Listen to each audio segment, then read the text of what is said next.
অর্জুনের পুত্র আমি গুরুদেব, যার তীর পিতামহ ভীষ্মকেও সরসজ্জা দিয়েছে। এত সরলভাবে আমার মৃত্যু হবে না।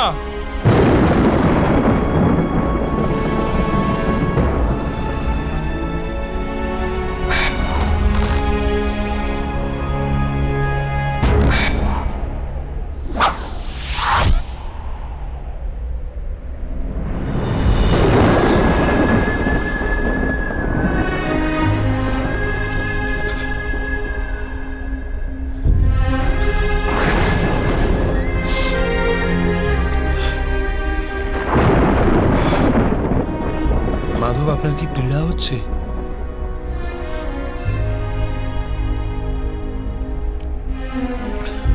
পার্থ,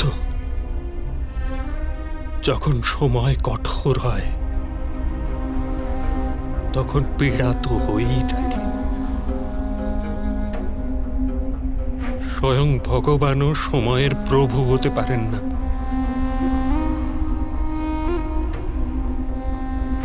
কখনো কখনো পীড়াকে স্বীকার করাই কর্তব্য হয়ে দাঁড়ায়। তুমি নিজের কর্তব্য নির্বাহ করো পার্থ। ত্রিগর্তের সেনাদের বিনাশ করো।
কর্ণ, এই বালকের ধনুক ফেলে দাও।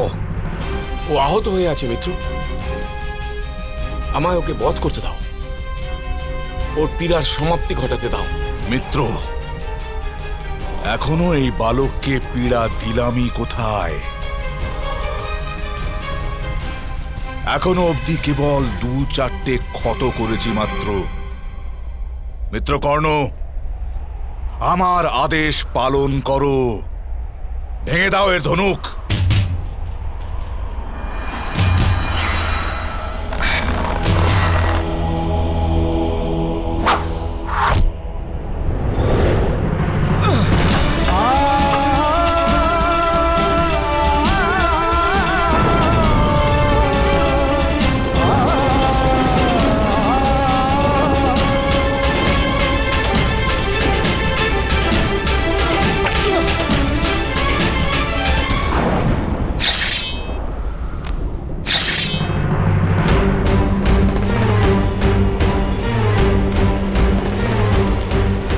মামাশ্রী, এই বালকের হস্ত অস্ত্র ওঠানোর জন্য নয়, প্রাণের ভিক্ষা করার জন্য ওঠা যায়।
নিজের শক্তি দেখার ছিল না বালক? দেখলে, এবার তুমি নিজের মৃত্যু ভিক্ষা করো আর এই পীড়ার সমাপ্তি ঘটাও।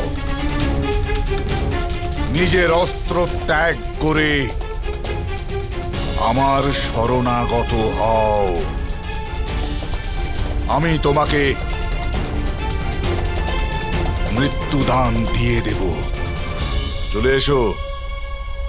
আপনি একে পীড়া বলছেন তাতশ্রী?